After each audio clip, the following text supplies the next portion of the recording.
Right now, though, we're going to take a slight detour into the world of education. Pepe Diazio is here with us, General Secretary of the Association of School and College Leavers. A report came out yesterday in which it said that pupil suspensions and exclusions in England are predicted to have risen by more than a fifth in the past year alone. Alarming numbers of children losing learning since the pandemic must be addressed. This is from the Public Policy Research think tank and Education Charities of Difference. Also, a piece of the Telegraph this morning in which it says crimes by children are up 16% since the pandemic. 18,220 children have been arrested on allegations of violence in the year to March 2023. So there's clearly something going wrong with the youth of today. Pepe, very good morning to you.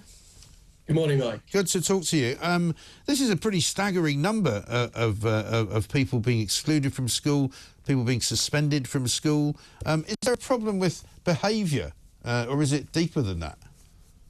I think it probably is deeper than that. We've probably seen some of the elements of that during the riots this summer.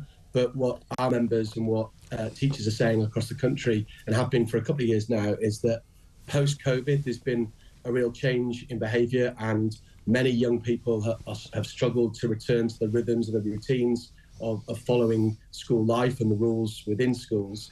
And that's been demonstrated in the numbers that you've seen of increased suspensions and inclusions, which have been going up for 3 or 4 years now, to be fair. Right. I mean, there was a time when schools tried really hard not to exclude children, wasn't there? And they didn't want to. They tried to find other ways of dealing with it. But I guess at the end of the day, if you've got a very disruptive pupil, there's not much else you can do. Yeah, I need to be clear that a head teacher, and I was a head teacher myself until just Easter this year, it's the last thing we want to do to ever suspend or exclude a young person. But sometimes you reach a moment in time where it's important for the other people in the school and the health and safety of others that you have to reach this. And what we've seen is a reduction in the number of strategies that we can use to support and intervene with these young people, and we're left with no other option than to suspend often. And what happens to kids that get excluded? Do they sort of fall out of the system altogether? Well, if they're permanently excluded, then they'll will be placed on the roll of the local authority that they live in, and often will attend a pupil referral unit or maybe move to another school. There's a range of different options, but all of this involves time and a logistical exercise to make sure that they get placed in that other school, and all of that involves lost learning. And what we want to look at is how we can make sure that we reduce that lost learning, and we keep as many students in school as possible, ideally in their local community school, with the support and the intervention they need to help them do well in that school. Right. And on this report in which it says that, you know, the prediction is that they may have risen by more than a fifth, I mean, do we know what sort of number we're talking about? I mean, what sort of number of kids do you think are likely to have been excluded or suspended? The numbers are in the report. I'm sorry, I don't want to misquote that number to you, but they are in the thousands. We're not talking about the odd hundred here, right. and those numbers have been quite dramatic over the last 3 years in terms of their upward trend. Yeah, well, like I say, this figure that I've got in the Telegraph of 18,220 children arrested on allegations of violence just in the last year alone to March 2023. Yeah, I mean, it comes in the same week that we've got a 14-year-old who's been charged with the murder of a pensioner who died after being beaten in a park when he was walking his dog. We've got 2 13-year-olds, I think, on a murder charge in the Midlands where they're accused of stabbing another 13-year-old in his own home. I mean, some of these horrific stories used to be very, very occasional, but they're not now.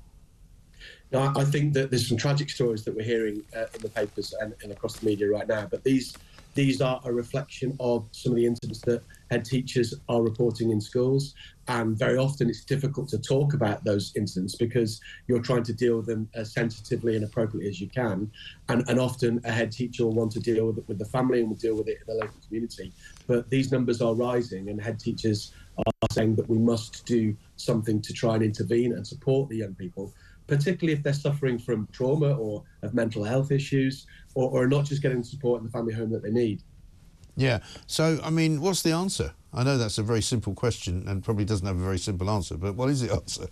Well, there's a number of different answers, and we've really got to make sure that we've got a system in place that families and young people can trust, a school system that works well for all young people and not just a majority of them. There are a minority of young people that are falling out of the system here, and that number is growing, and we need to make sure that we've got a broad curriculum that offers them an opportunity to look forward to aspirations for their own lives and to get them into careers that they can feel they're purposeful and doing good for the community and themselves. So a lot to do here, really. There is, because I mean it's not just in schools either, because we've now got I know it's a very big number and it's broken down in various different ways, but we've got 9.4 million people now who are, you know, sort of economically inactive in our country, and it's mostly people, you know, there are some students in there are some pensioners in there, but there's an awful lot of people who are kind of just not doing anything with their lives, you know, and we need to somehow find a way to get them to do something with their lives, no? And the report highlights the connection between those students being excluded and suspended, and how they become a part of the criminal justice system, and the connection between those cohorts of young people. There is a cost to society for not intervening and supporting these young people upstream that we have to pay downstream at the moment, and it links to the fact that our prisons are full, and that we're seeing reports on the front of the newspapers that we're seeing now. So something needs to be done.